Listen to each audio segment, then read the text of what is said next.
Hey, I thought I would name this one Everything is Inside of Us because I realized that it's kind of a mystery to people that they don't know this. I didn't know it for a long time. I used to think that life happened to me instead of for me. I thought I was in a prison. I don't think I'm in a prison now. I think I chose to come here. So, what does it mean when everything is inside of you? Everything that you see, everything that you see with your eyes, every person, every place, everything, which probably isn't even there. We're probably in a dream. But you have to realize that I've heard it said that, and I don't know if it's true, but it probably is, that when you dream about another person, you're actually, that person is you. And you think, what? How was this guy? But everything when you wake up is you. So, say you come down from this very, very high frequency, huge, way up there, and we come down, down, down, down, down because we want to face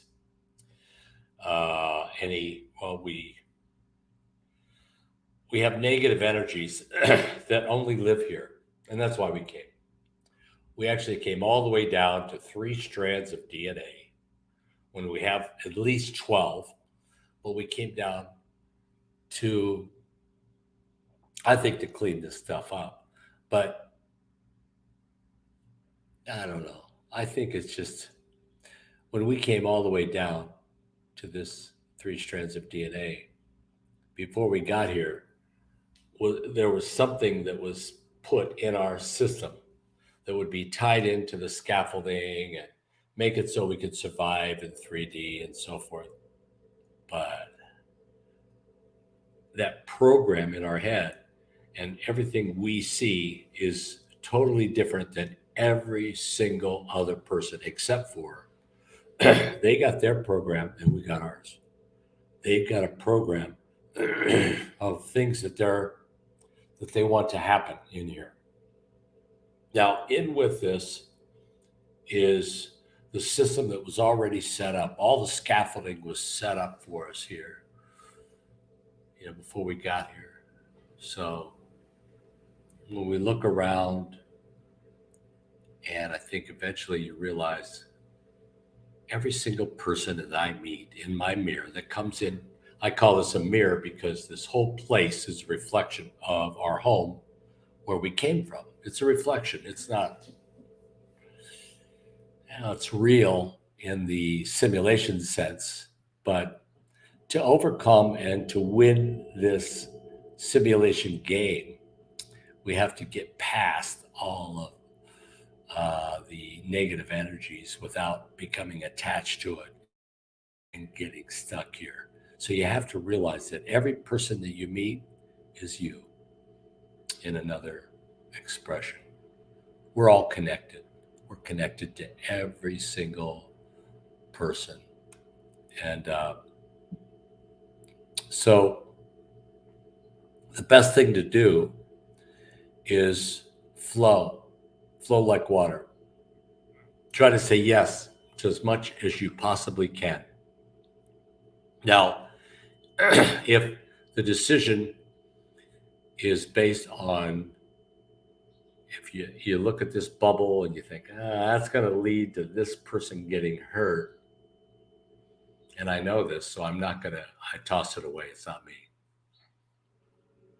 So you have to make choices of love over fear every time, because fear and love really cannot coexist. So if you've got fear, if you see, if you, let's say, for instance, a person sees demons when they go to sleep at night or during the day, and they know that demons are after them. The only way that you can really get rid of these demons is to realize that that's fear and it's in you. So you have to stop yourself for fear. see what you're afraid of and face it and overcome it, because it's such a low energy that it only survives here. It, none of this stuff, low energy stuff, will go forward anyway. But I think, I mean, you could take the Jesus package and be guaranteed heaven, but you're guaranteed heaven anyway. That's where you came from. Or you're a sinner. Well, maybe you made some mistakes, but you can go back and apologize to them if you hurt them. You didn't mean to. It's just, so if they're dead, or if it was when you were 7 years old, or if they're on the other side of the world, you can bring them into consciousness by doing the Ho'oponopono prayer, and it will not come back. If you say it from your heart that you're sorry, please forgive me, thank you, I love you. If you go through that slowly and really mean it, that the looping that you've been going on in your head will stop, and you will move on to the next thing. And eventually, the temptations or voices or fear will stop bothering you, because you're not playing with it. If you engage with it, if you get angry, if you get any emotion in trying to overcome the bad, it'll stay with you, because you're not flowing. You're not flowing like water. The only way you can flow like water is just say to yourself, not, maybe to them, I don't, but you just make it right, and keep moving. Just keep flowing, man. Flow like everything, but understand that everything, every person, every place, everything you see is coming from inside of you. So you can call this place a mirror. It's a reflection of the home. That's why we only have 8 colors here. There's many more where we live. This is a nice home. It's a nice organic simulation, but it's not really home. I mean, we're making our home here, and I'm starting to like it. I mean, this is starting to become my favorite planet. I mean, it just, when you see the love here, there's just as much love here as anything, but you got these things that distract you. If they still distract you, then you're probably addicted to something in 3D. Maybe there's a person you just can't live without. Maybe there's this car or this thing that you can't live without. Or maybe it's a dog or a cat, or a place. It could be, my house. I could not live. I worked my whole life for this house. Now I can't live without it. But if you died, you'd be living without it. So everything's temporary here. So you can't get too attached to anyone, anything in 3D. It's just not you. It's just not. And all the low energies like guilt and shame and fear, they're not you either. They're not part of God. And you are. You are a child of God. And it means you could do everything. You give your power to God, He gives it right back to you. And it's a beautiful way. So once you see that you can only understand anybody here 25%, that's all you can do. If you are finishing your sentences with another person, you're probably close to 25%. That's probably the high end. Most people maybe 5-10%. And if you really, you've been married for 60 years, and I sit, and anybody sits and to you talking, you can tell there's 75% missing in their relationship. It's cool that they can do certain things, but it's nothing like where we came from in heaven. Where we came from in heaven, somebody just walks up to you. They know everything about you, 100%. And you know everything about them.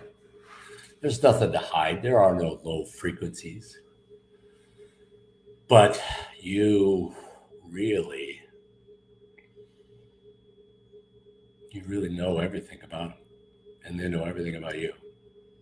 So we didn't come here. Maybe we came to stretch ourselves to really listen to this person, really hear them and compassionate like they've never been heard before. But understand, you're capped at 25% here. So maybe that'll change someday, but we have to, the first thing we have to do is to just rid the planet of all negative energy. It's all bullshit. It's not God. So it's got to go away. And the best way to do this is just to love. Love conquers all. Love them, you know, and just intend good things for them, even though they may hate your guts. They may hate you and they don't like the way you look or the way you walk, the way you talk. You can just quietly say, I hope this person, I intend that this person has a great life and he accomplishes everything he wanted to accomplish here. Now, I'm only speaking from my opinion, of course, and everybody's opinion is going to be different. Everybody's experience and trip is going to be different. I can't tell somebody that what they're doing is wrong. Why would I do that? It may be perfectly right. Maybe they need to go into this. Maybe they're going into depression, and maybe they need to go into depression. So let them. Don't try to save them from going into depression. I mean, they came here maybe to face depression. Jim Carrey said that depression is your body's way of telling you, I'm sick and tired of imitating or being an image or just creating this image. I really just want to be myself. And when you're really yourself, you're never depressed. So I mean, there's ways. If somebody is coming to you and say, hey, can you help me? I've got this problem or that. Is there anything you can do? That's different than if you just are some kind of a savior and you're going to go over there and save people from their trips. You're not helping. You're not helping because you may be screwing up their trip. You have to respect their journey. Everybody is the same. Everybody's got a trip. If you see somebody you really don't like, and and you just can't like them, ask your higher self. Say, God, I'm really having a hard time loving this person. Can you help me? And man, oh man, they're waiting for you to ask that because they know that the guy is really, you know, a mean bastard. But you're shown things behind why they are the way they are. And wow, the compassion here is amazing. And the experiences you went through, you can give a witness or testimony to that later on. Maybe it'll help somebody. But you came out the other side. So I think it's a long process, but the frequency of this planet is rising very, very much. And it's coming to that time that eventually, just by being alive, you don't even have to talk. I mean, your frequency is so high, people will get healed without you even knowing it and getting credit. Don't want any credit. Credit is just, oh, pat yourself on the back. No, just give it to God, the Father. Say, anything good that comes from me, I just give to you, Dad. I think that's why we're here. We're here to because we're so thankful and grateful and have so much love from this beautiful Father that we have that is so humble, and Jesus and Mary or Gaia, either one you want to call her, your higher self. I mean, there's so much underneath all of this piles of stuff, but I mean, you could go after, try to get people to stop lying, but when we came here, there was not one person more important than the other. They're all eternally loved 100%. There's nobody more important than another person. We're all important, but nobody is more important or less important than another. So I think I think the trip is you just have to go your journey, but eventually know if you know that none of these low energies belong here, they don't belong with us. So we can overcome them and toss them out. We can do that, and if we do it collectively, we can get rid of it. Um, I don't know if this will make any sense to anybody, but I'm really I'm excited about it because I went through hundreds and hundreds of apologies to people that I've hurt, either accidentally, indirectly, or directly, and I can't. I went through everybody I could that possibly came up, and now there's no more reminders to me of somebody I hurt. I don't have any enemies that I know of.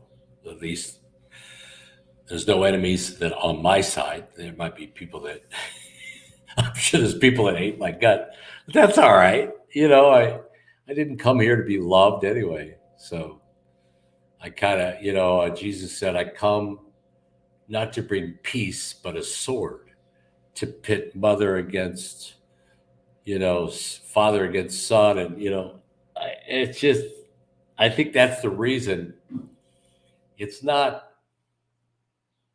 it's not because you want to rain hellfire on them. It's because you're going to say, if somebody has spent their whole life building up an image, and it's really, really, it took a long time to build up this image, and they protected it, and nobody could say anything, or whatever. Maybe they can and they get canceled or whatever, but they spent so long, and then you go through and cut through the bullshit, and you don't care. I don't care. I don't. It doesn't matter who it is. If they want to know what I think, and sometimes even if they don't, but I mean, if they want to know what I really think of them, I'll tell them. I'll tell them exactly what I think. Uh, and I love them. You can tell everybody exactly what you think and feel and come back with a warm heart. And I think that's a good way to go. And just to look for love in every single instance in life. Everything you do, I say, I'm doing this to honor my father. It sounds stupid, but my mind anyway would be going along, and all of a sudden there's nothing going on, and I was bored. I used to get bored. My mind would go off into some direction, and it was just now I don't drift. I just simply bring gratitude in how thankful I am that we have such an amazing life. I mean, this is just a pop up life, but it doesn't last that long. But I have a disease that I'm trying to cure, and it's called aging and death of the body. So I am determined to cure this. So if I start looking younger in the future, it's because it worked. If I just get old and die, it didn't work. So we'll see what happens anyway.